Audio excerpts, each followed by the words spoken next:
छोटे छोटे मामलों में जब संदिग्ध सामने आते हैं या बयान विरोधाभासी होते हैं तो गिरफ्तारी हो जाती है। इस मामले में भी ऐसा ही है। एक ऐसा संदिग्ध है जिनके बयान 3-4 जगह विरोधाभासी आए हुए, ये फाइल में बताया है पुलिस अधिकारी ने, उसके बावजूद गिरफ्तारी नहीं कर रहे हैं। क्या कारण है? नार्को को लेकर अटका रहे हैं। नार्को में 6 महीने लगेंगे। ये बुजुर्ग जो महिला बैठी है 80 वर्ष की है, ये कैसे समय निकाल रहे हैं? 8 दिन हो गए भूखे बैठे हैं। आपने जो बताया है उसी के लिए हम ये यहाँ बैठे हुए हैं। केस खुलना चाहिए, होना चाहिए है। आपको ध्यान है, मैंने यहाँ आते ही यहाँ पे एसपी साहब को मौके पे बुलाया, कलेक्टर साहब को मौके बुलाया और मौके बुला करके जो बातें थी वो सारी बात उनको बता दी है कि आपने क्यों नहीं हुआ। आपने जहाँ जिसने मुर्जिंग ने वहाँ पे हाई कोर्ट में उसके सामने नार्को टेस्ट के लिए जो वकील खड़ा किया है, तो सरकार का वकील खड़ा क्यों नहीं हुआ?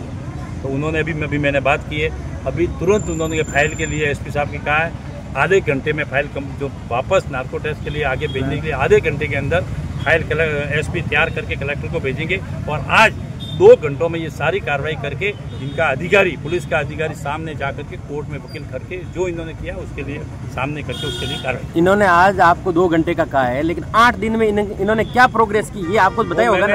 आपने 8 दिन के कह रहे हो, मैंने उनके पास प्रोग्रेस जो जिस दिन से ये हुआ उसी दिन से मांगी है कि आपने जिस समय कोर्ट में गए, जो सामने कोर्ट में गया तो कोर्ट के अंदर आपके क्यों नहीं सामने वकील खड़ा किया?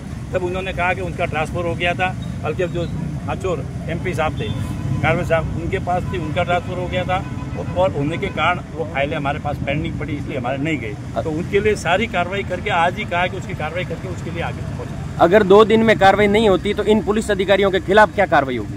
इनके जहाँ भी उचित जगह होगी वहाँ इनके लिए सारी बात मैंने कर ली है और अगर इन्होंने 2 दिन में कोई कार्रवाई नहीं की है तो उचित जगह जहाँ बात करनी है वह बात हम करेंगे। सर 8 दिन बाद भी कलेक्टर यहाँ धरना स्थल पे इनके कोई जन सुनवाई या सुनवाई करने के लिए नहीं पहुँचे, क्या कारण? नहीं, शायद कलेक्टर साहब अभी आज आए, अभी कलेक्टर साहब को बुलाया। मैं आते ही पहले कलेक्टर साहब को यहाँ बुलाकर कलेक्टर साहब वैसे ये सारे कागजों की परमिशन देने के वगैरह सारा ये काम कलेक्टर साहब का है, बाकी काम सारा पुलिस का है और एसपी का है। तो एसपी साहब भी आए, एडीसी साहब भी आए और उनको बैठा करके उनके बीच में सारी बातें अपन ने की है और अभी हमारा शहर प्रतिनिधि और भी एसपी साहब को जाकर मिल रहे और मिल करके सारी बात। सीएम साहब खुद राजस्थान के गृह मंत्री है, उनको ये ध्यान में है मैटर के एक बुजुर्ग महिला 8 दिन से भूखी और प्यासी बैठी है? जब मैं सिरोही से रवाना हुआ उससे पहले माननीय सीएम साहब से सबसे बात करके फिर यहाँ पहुँचा। तो सीएम साहब ने गंभीरता दिखाई है क्या? आपको क्या कहा? हमारे सीएम साहब ने बिल्कुल गंभीरता दिखाई और गंभीरता के लिए मैं उनके लिए जितनी कार्रवाई होगी वो उसके लिए होगी।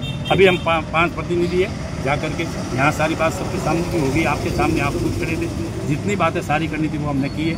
एक बात पुलिस से पूछी है और भी आगे अभी प्रतिनिधि जा करके कलेक्टर साहब से और एसपी साहब से। कहीं इस मामले में पॉलिटिकल स्टैंड तो नहीं है, कहीं राजनीतिक दबाव तो नहीं चल रहा है? कहीं और नहीं आया, सारे मंत्री जी यहाँ पर आने से तो कार्रवाई नहीं हुई ना। मैं 12 दिन से बाहर था, मगर जब यहाँ पहुँचते ही मैं यहाँ पे मतलब कल छुट्टी थी, मैं शनिवार को शाम को आया और मैं साउथ में था, हमारी कमेटी में था और जहाँ आते ही मेरे साहब पकड़ ठाकुर साहब ने वगैरह सबने फ़ोन किया था कि मैं बाहर हूँ। आते ही कल छुट्टी थी, छुट्टी के दिन आने का उचित नहीं था क्यों यहाँ पे लाना, और आज सोमवार को सुबह उठते ही मैं सबसे पहले सारे कार्यक्रम छोड़ करके यहाँ मैं पहुँचा हूँ।